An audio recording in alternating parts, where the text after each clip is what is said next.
स्वागत है आपको हमारे चैनल रमेश एजुकेयर में। तो आज हम लोग कक्षा 8 के सब्जेक्ट्स मैथमेटिक्स में के 50 सभी प्रश्नों का हल करेंगे और ये सभी प्रश्न एक एक नंबर के होंगे। गलत प्रश्न का जवाब देने के लिए आपके नंबर नहीं काटे जाएंगे और इन सभी 50 प्रश्नों का जो समय अवधि कितना रहेगा, 1 घंटा का रहेगा। तो ये जो प्रश्न आपको बताने जा रहे हैं, ये सभी प्रश्न आपके लिए बहुत ही उपयोगी है और परीक्षा में आने की बहुत ही चांसेज हैं। तो चलिए पहला प्रश्न को हल करते हैं। देखिए पहला प्रश्न क्या लिखा हुआ है। पहला प्रश्न लिखा हुआ है मेरे मित्र, पहला प्रश्न को ध्यान से देखिए। लिखा हुआ 5 का गुणात्मक प्रतिलोम। गुणात्मक प्रतिलोम मतलब इसका उल्टा। तो 5 का उल्टा क्या होगा, 1/5 होगा, जो ऑप्शन नंबर क्या हो जाएगा, डी हो जाएगा। दूसरा नंबर प्रश्न देखिए, दूसरा नंबर प्रश्न लिखा हुआ है। दूसरा नंबर प्रश्न को ध्यान से देखिए। दूसरा नंबर प्रश्न, गुणनफल 1 को प्राप्त करने के लिए 7/23 को किससे गुना करेंगे। तो 7/23 को गुना करेंगे 23/7 से, ताकि ये 7 से 7 कट जाएगा, 23 से 23 कट जाएगा, तब क्या होगा, 1 हो जाएगा। तो 1 प्राप्त करने के लिए किससे गुना किए हैं, तो गुना किए हैं हम लोग 23/7 से। तो ये आपका आंसर हो जाएगा ऑप्शन नंबर सी। अब चलते हैं अगले प्रश्न पर। अगला प्रश्न जो है तीसरा नंबर प्रश्न, इसको ध्यान से देखिएगा मेरे मित्र। लिखा हुआ है निम्नलिखित में से कौन सा वर्ग संख्या नहीं है। तो आइए इसका ऑप्शन से चर्चा करते हैं। देखिए ऑप्शन में लिखा हुआ है इसका 121 जो होता है 11 का स्क्वायर होता है। 12,321 जो होता है ये आपका 111 का स्क्वायर होता है। और ये जो होता है 1,111 का स्क्वायर होता है। ये जो संख्या है 12, ये किसी भी संख्या का वर्ग नहीं होता है, इसलिए ऑप्शन नंबर ए हो जाएगा। अगला प्रश्न है, अगला प्रश्न है चौथा नंबर प्रश्न। लिखा हुआ है 141 और 484 के बीच में कितनी पूर्ण वर्ग संख्याएं है। तो देखिए 441 किसका होता है, 21 का स्क्वायर है। और 484 किसका है, 22 का स्क्वायर है। तो इसके बीच में कोई संख्या बचा हुआ तो नहीं, तो ये इसका ऑप्शन नंबर क्या हो जाएगा, ए। तो 441 और 484 के बीच में शून्य पूर्ण वर्ग संख्याएं होंगी, तो इसका आंसर हो जाएगा ऑप्शन नंबर ए। अगला जो प्रश्न है, अगला प्रश्न है 5वां नंबर प्रश्न। 5वां नंबर प्रश्न को थोड़ा सा ध्यान से देखिएगा मेरे मित्र। इस प्रकार से लिखा हुआ है 5वां नंबर प्रश्न। एक वर्गाकार फर्श जिसकी एक किनारा 5 मीटर है, तो उसके फर्श का क्षेत्रफल ज्ञात कीजिए। तो वर्गाकार फर्श है, तो वर्ग का क्षेत्रफल क्या होता है मेरे मित्र, तो वर्ग का क्षेत्रफल होता है भुजा गुने भुजा, भुजा गुने भुजा। तो यहाँ पर हो जाएगा 5 गुने 5, यानी 5 पचे कितना हो जाएगा, 25 वर्ग सेमी। अब देखते हैं ऑप्शन नंबर कितना है। तो ये आपका 5वां का ऑप्शन नंबर क्या हो जाएगा, सी, 25 वर्ग सेमी। क्या हो जाएगा, ऑप्शन नंबर सी आपका करेक्ट आंसर हो जाएगा। अब चलते हैं छठा नंबर प्रश्न पर। तो छठा नंबर प्रश्न को ध्यान से देखिएगा। छठा नंबर प्रश्न इस प्रकार से है मेरे मित्र। लिखा हुआ है -7 का क्यूब का मान क्या होगा। तो -7 का क्यूब, इसका मतलब ये हो गया -7 गुने -7 गुने -7। ये सभी को गुना करेंगे तो इसका जो आंसर आएगा वो आंसर क्या हो जाएगा, आंसर हो जाएगा ऑप्शन नंबर डी, ये हो जाएगा 343। अब देखिए 7वां नंबर प्रश्न का हल करते हैं मेरे मित्र। 7वां नंबर प्रश्न में लिखा हुआ है, ये जो दिया गया संख्या है इसका घनमूल क्या होगा। तो देखिए हम लोग पहले क्या करते हैं, घनमूल निकालने के लिए वर्ग रहता है तो 2 2 का जोड़ा लगाते हैं, और घनमूल निकालना रहता है तो 3 3 का जोड़ा लगाएंगे, है ना। तो इसमें लगाएंगे 3, यहाँ 2 ठो 3 है तो इसको 2 लिखेंगे।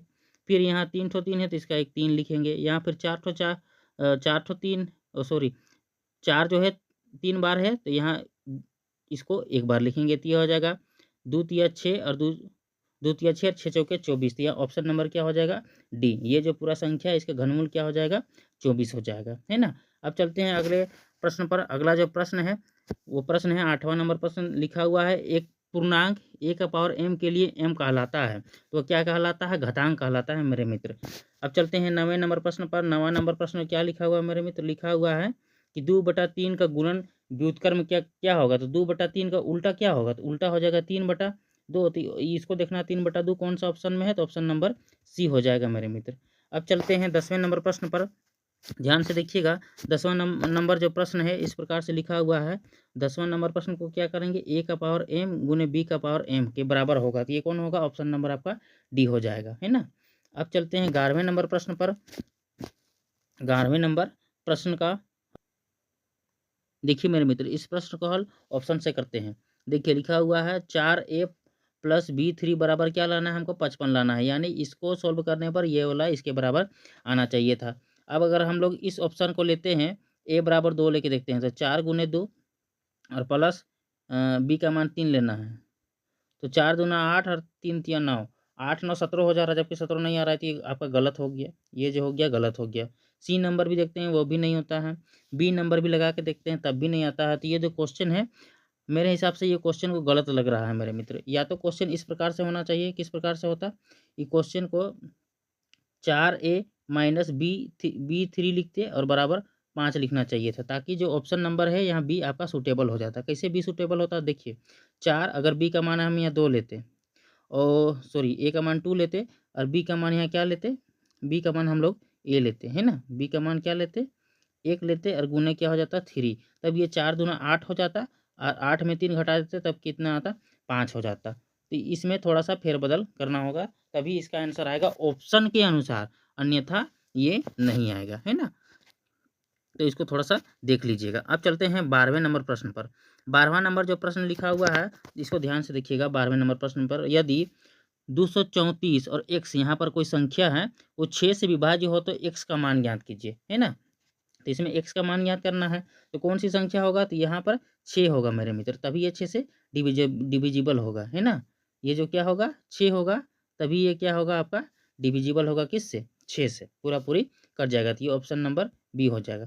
अगला जो प्रश्न है, अगला प्रश्न है 13 नंबर जो प्रश्न लिखा हुआ है 4/7 में एक्स स्क्वायर का संख्यात्मक गुणा क्या है। तो याद रखिएगा कि एक्स स्क्वायर के साथ जो भी अंक गुना रहेगा वही उसका संख्यात्मक मान हो जाएगा। तो ये हो जाएगा 4/7, ये ऑप्शन नंबर सी हो जाएगा। अगला प्रश्न है, अगला प्रश्न इसको ध्यान से सीखिएगा, ए प्लस बी इंटू ए प्लस बी क्या हो जाएगा, तो ये ए प्लस बी का होल स्क्वायर हो जाएगा। अब देखिए ऐसा ऑप्शन कहाँ है, तो ए प्लस बी का ऑप्शन है ऑप्शन नंबर सी पर। तो 14 का क्या हो गया सी करेक्ट आपका आंसर हो गया। अब इसको देखिएगा 15 नंबर में जो प्रश्न लिखा हुआ है, 15 नंबर में प्रश्न क्या लिखा हुआ है हमारे मित्र, a+2 का होल स्क्वायर का मान क्या होगा। तो a+2 का होल स्क्वायर जो होगा वो आपका ऑप्शन नंबर क्या होगा मेरे मित्र, डी हो जाएगा। ऑप्शन नंबर डी होगा। तो कैसे होगा देखिए, a+2 का होल स्क्वायर, तो हम लोग क्या करते हैं ए का square plus 2 into a b, तो a into b plus b का स्क्वायर। अब इसको करेंगे तो ये ए स्क्वायर और ये 2 दूना 4a और प्लस ये 4 हो जाएगा। तो ये आपका ऑप्शन नंबर डी होगा, हो जाएगा है ना। 15 का जो क्वेश्चन का जो आंसर हो जाएगा ऑप्शन नंबर डी हो जाएगा। अब चलते हैं 16वां नंबर में लिखा हुआ है 5a² बी का सार्व गुणनखंड क्या होगा। तो इसका जो हो जाएगा ऑप्शन नंबर क्या होगा, बी हो जाएगा मित्र।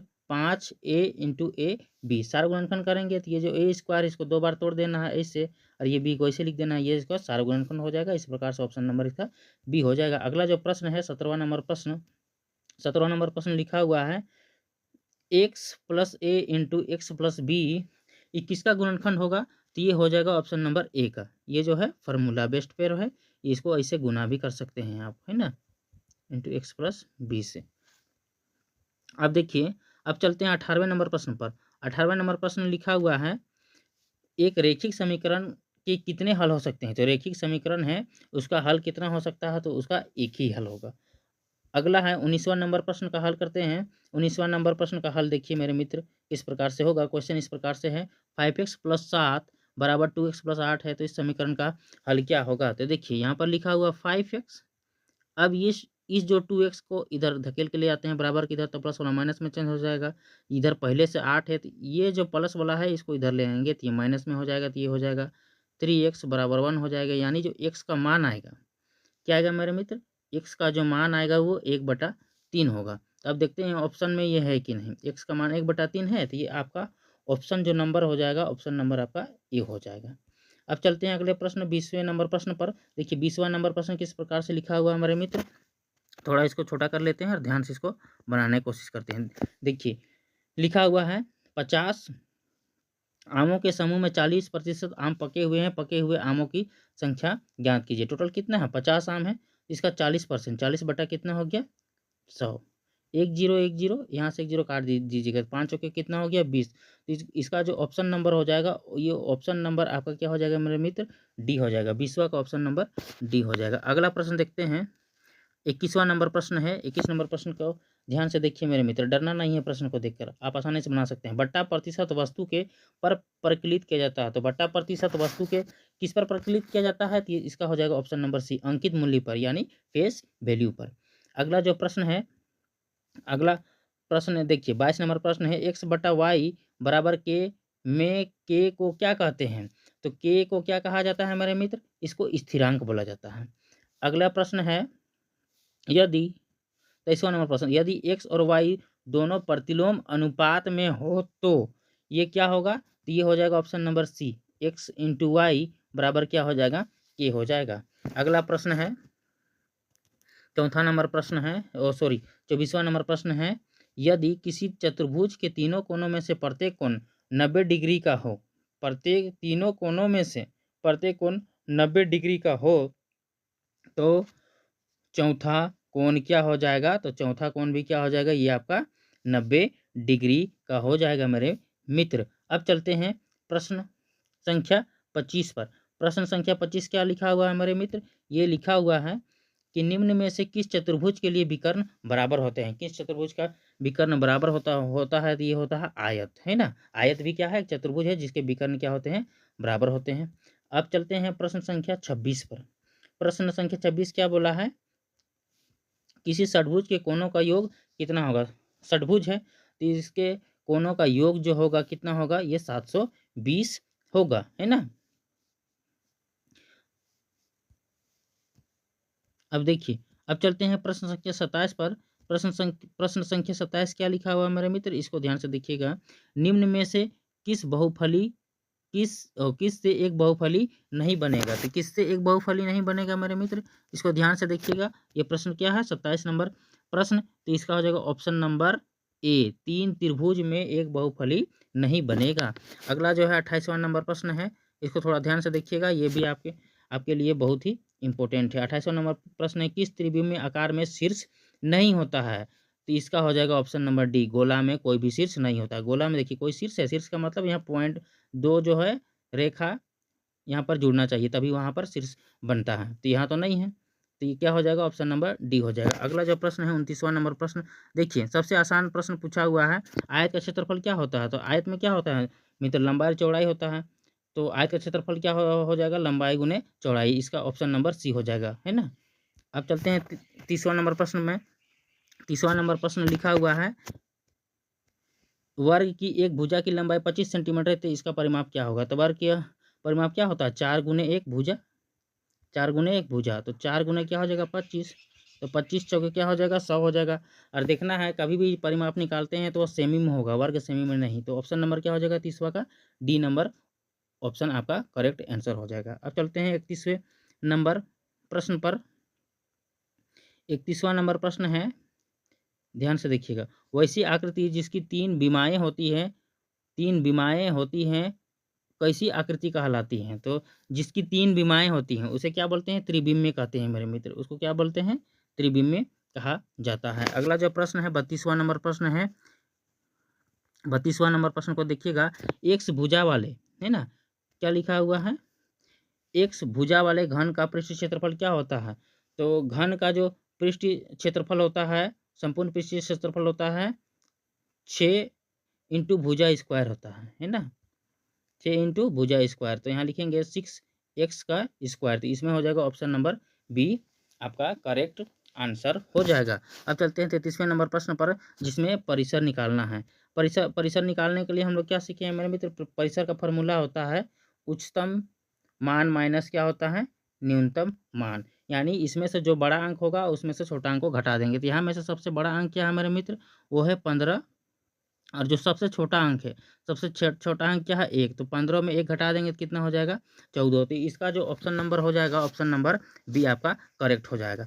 अब चलते हैं 34वें नंबर प्रश्न पर। 34वां नंबर प्रश्न को ध्यान से देखिए मेरे मित्र। 34वां नंबर प्रश्न किस प्रकार से लिखा हुआ है? एक्स अक्ष से 3 इकाई की दूरी पर तथा वाई अक्ष से 6 इकाई की दूरी पर स्थित बिंदु है, तो ये क्या हो जाएगा? इसका निर्देशांक बिंदु क्या हो जाएगा? तो एक्स से 3 इकाई दूरी पर और वाई से 6 इकाई दूरी पर स्थित है, तो बिंदु में निर्देशांक क्या हो जाएगा? तो इसका जो हो जाएगा ऑप्शन नंबर आपका डी हो जाएगा, 6,3, है ना निर्देशांक। अब देखिए ध्यान से 35वें नंबर प्रश्न का 0.81 का वर्गमूल क्या होगा? तो 0.81 का जो वर्गमूल होगा मेरे मित्र वो होगा 0.000 9। ये आपका करेक्ट आंसर जो हो जाएगा ऑप्शन नंबर सी हो जाएगा। अगला लिखा हुआ है 2 क्रमागत 36वां नंबर प्रश्न है, 2 क्रमागत वर्ग संख्या के बीच कितनी पूर्ण वर्ग संख्याएँ होती है? 2 क्रमागत वर्ग संख्याओं के बीच में, तो इसका हो जाएगा ऑप्शन नंबर ए। जैसे 0 अभी देखे थे ना, इससे पहले 441 था और 484, तो इन लोग दोनों के बीच में कोई भी पूर्ण वर्ग संख्या नहीं बन रहा था, उसमें भी शून्य था, है ना। अगला जो प्रश्न है, अगला प्रश्न को ध्यान से देखिएगा। 37वां नंबर प्रश्न किस प्रकार से, किस विकल्प में 2/3, 11/15 और 5/12 को अवरोही क्रम में रखा गया है? तो इसको अवरोही क्रम में रखना। अवरोही का मतलब होता है बड़ा से छोटा, तो बड़ा से छोटा कौन से ऑप्शन में दिया हुआ है? तो इसका हो जाएगा 37वां नंबर ऑप्शन में हो जाएगा सी, क्योंकि ये बड़ा है, फिर उससे छोटा, फिर उससे छोटा है।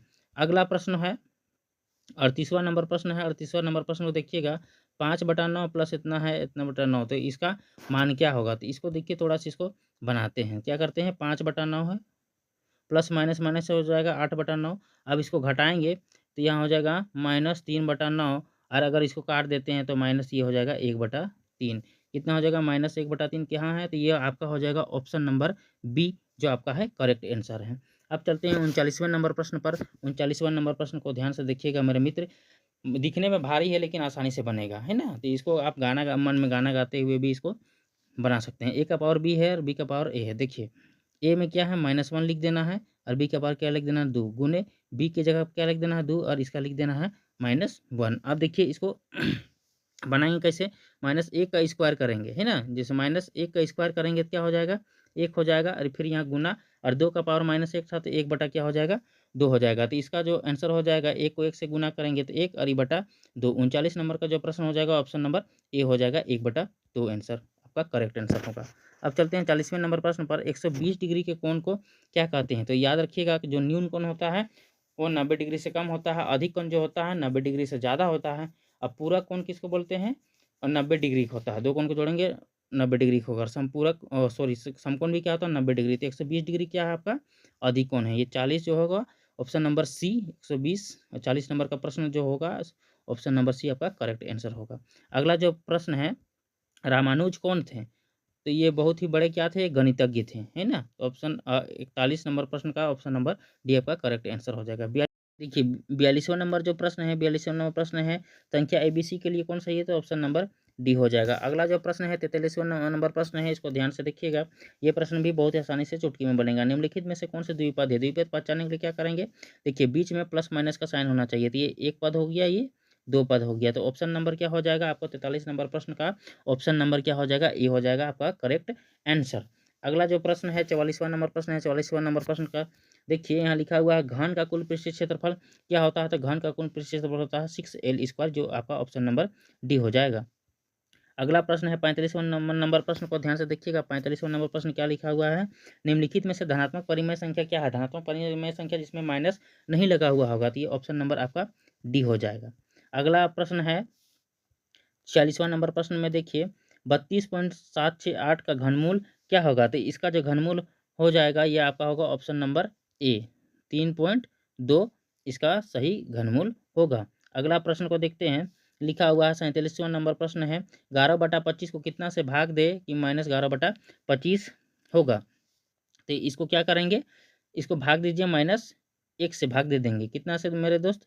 इसको भाग दे दीजिए -1 1 से, है ना। तो यहाँ देखिएगा,